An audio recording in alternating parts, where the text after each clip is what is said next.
to a certain extent, of course, the referendum decision was expected. I thought it was selfish on the part of Cameron to make this into a national issue when it was in fact only an issue for Conservatives.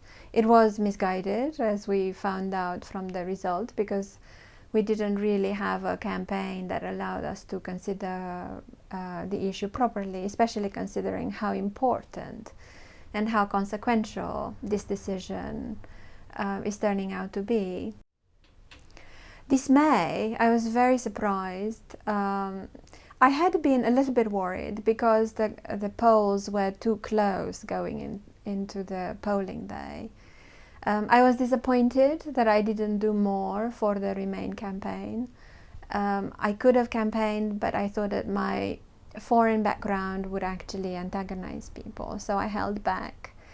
In retrospect, I think perhaps that was a mistake. I think in general the Remain campaign didn't take it seriously enough. We lost because we weren't organized and properly mobilized.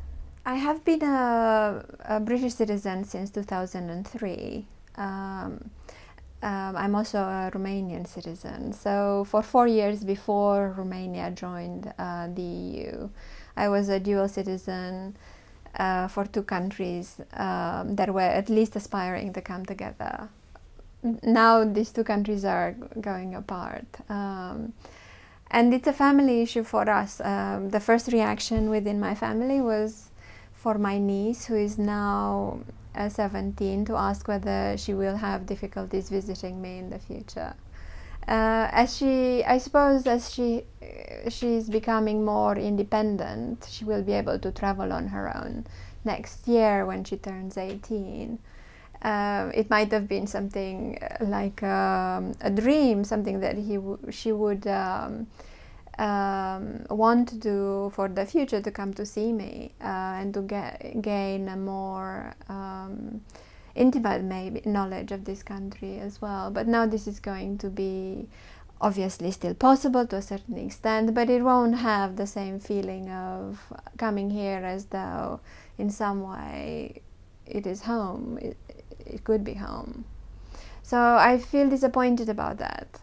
This is probably the sharpest way I can say that I feel disappointed that my 2 countries are going in different directions. I feel conflicted. Obviously, I think this was the wrong result, that we should have stayed in the EU. At the same time, of course, now that we are not, I would like us to make a success of it. I can't quite imagine how. But I hope that something quite positive could come out of this in some way. And even if we don't see it now, maybe in the long term we could. I think there might be some positive benefits for the world that the UK has come out of the EU. What I'm surprised to see, for instance, is that the EU is now more receptive towards actually continuing with the enlargement process in the Western Balkans. You know, you would think that after the setback, after the UK leaving, they would be more skeptical about accepting new members, but in fact they remain open, and I think that's positive for the Balkans. I think it could be good for the world that UK is out,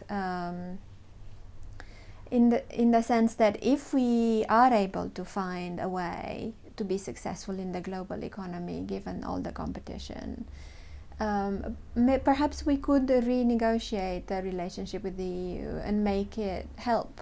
Perhaps the economies in the EU help, the governments in the EU help the EU as a whole, as a bureaucratic structure, maybe become more flexible.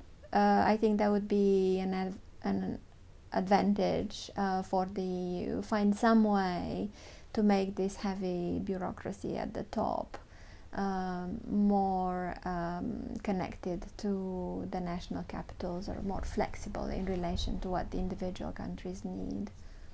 I think that could be, if we are successful, I think this could be a contribution for everybody. It's difficult nowadays with the competition and the volatility, the great changes in technology. It's difficult to imagine a successful solution. So if we can come up with one of those, I think anybody can benefit.